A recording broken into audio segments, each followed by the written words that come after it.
வணக்கம். தெய்வம்மாள் உசிலம்பட்டி. நான் வழக்கறிஞர் பணியாற்றி வந்துட்டு இருக்கேன்.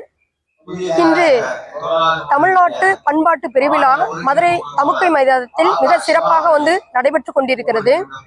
இந்த பண்பாட்டு பெருவிழா என்பது மிகப்பெரிய ஒரு வரவேற்கத்தக்க ஒரு விஷயம். இன்றைய காலகட்டத்தில் வரவேற்கத்தக்க ஒரு விஷயமாகத்தான் இந்த இடத்துல நாங்க கருதுறோம்.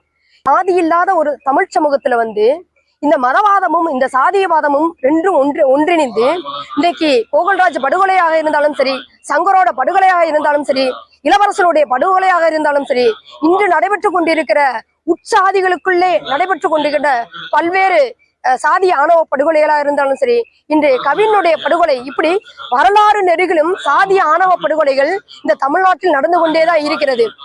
எல்லாமே எல்லா அரசியல் காலகட்டத்திலும் சாதிய ஆணவ படுகொலைகள் நடந்து கொண்டேதான் இருக்கிறது.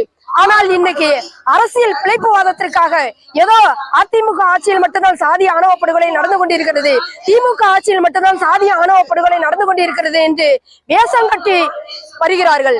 ஆனால் இதற்கு என்று சாதிய ஆணவ படுகொலைக்கு என்று ஒரு தனிச்சட்டம் இயற்றப்பட வேண்டும் என்று தமிழ்நாடு அரசு பல்வேறு முற்போக்கு சக்திகள் எல்லாமே இவங்களுடைய கோரிக்கையாக வைத்துக் கொண்டிருக்கிறோம். ஆனால் இப்பொழுது வரை இந்த சாதிய ஆணவ படுகொலைக்கு என்று ஒரு தனி சிறப்பு சட்டம் கொண்டு வரப்படாமல் காலம் கடத்தி வருகிறார்கள்.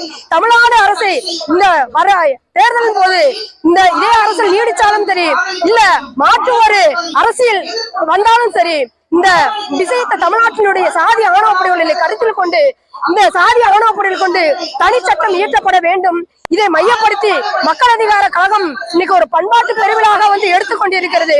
ஏன் தமிழ் பண்பாடுகளை சொல்லுவதற்கேவோ இங்க நீதிமன்றத்தை நாட வேண்டியது இருக்கிறது, காவல்துறையை நாட வேண்டியது இருக்கிறது, நிர்வாகத்தை நாட வேண்டியது இருக்கிறது.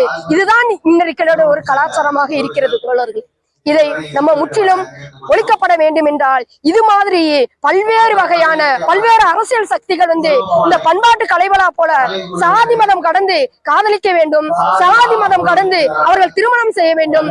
அப்பொழுதுதான் இந்த சாதிய சமூகத்தை உடைத்தறிக்க முடியும் என்று ஒரு விஷயத்தை கூறிக்கொண்டு விடைபெறுகிறேன். நன்றி, வணக்கம்.